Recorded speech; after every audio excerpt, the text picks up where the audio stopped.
যদি পরীক্ষায় দেখো যে এই টাইপের অঙ্ক দিয়েছে √1³ + 2³ + 3³ এভাবে সিকোয়েন্সে চলছে এবং কিউবের আছে, তাহলে কি করবে তুমি? কি 1 এর কিউব মানে 1 + 2 এর কিউব মানে 8 মানে 9 + 3 কিউব মানে 27 মানে 9 + 27 এভাবে যোগ করতে করতে যাবে, তার আবার রুট আবার বের করবে? কোনো দরকার নেই, একটা ইজি ট্রিক শিখিয়ে দিচ্ছি, খুব সহজেই 1-2 সেকেন্ডের মধ্যে উত্তর বের করে দিতে পারবে। দেখো কীভাবে।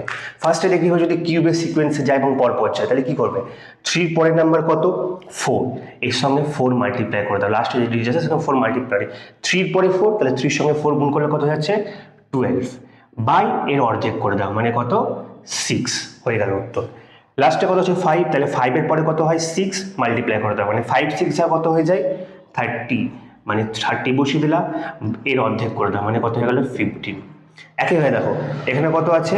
এখানে কত আছে? 7, তাহলে 7 এর পরের ডিজিট কত? 8, 8 দিয়ে মাল্টিপ্লাই করে দাও, তাহলে 7 × 8 করলে কত হয়? 56, 56 এর অর্ধেক করলে কত হয়? 28 অ্যান্সার।